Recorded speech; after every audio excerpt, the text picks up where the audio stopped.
Mariin ang pagtutol ni MP Abdul Basit Benito sa panawagan ng Recover Bar Movement matapos hiningi ng grupo ang pagbibitiw ni MP Muhammad Yacoob bilang Speaker ng BTA Parliament. Ang News Now sa report.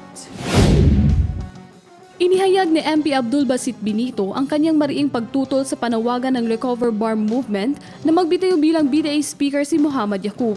Ayon sa mambabatas, si Speaker Muhammad Shuaib Yacoob ay hindi lamang anya isang halal na Speaker ng Bangsamoro Parliament, kundi isa ring iginagalang na alim organic member at opisyal ng MILF Central Committee na naglaan umano ng maraming taon ng kanyang buhay para sa pagkikibaka at prosesong pangkapayapaan ng Bangsamoro.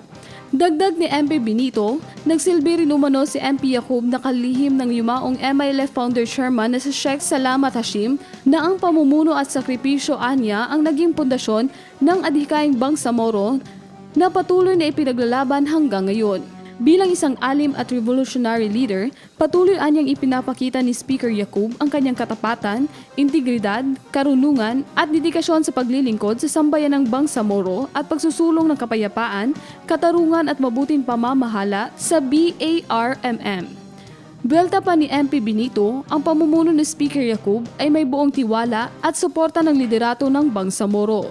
Inihalal umano ito bilang speaker ng mga miyembro ng parliament sa basbas at suporta ni Alhaj Murad Ibrahim at ni BARM Chief Minister at BF Chief of Staff na si Abdul Rauf Makakwa.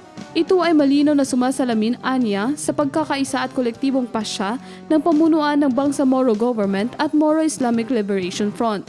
Nananawagan ng mambabata sa lahat ng sektor na isantabi ang mga hakbang na maaaring magdulot ng pagkakahati-hati at sa halip ay magkaisaan niya para sa kapayapaan, katatagan at matagumpay na transisyon ng Bangsamoro Autonomous Region and Muslim Mindanao tungo sa mas matatag at nagkakaisang kinabukasan.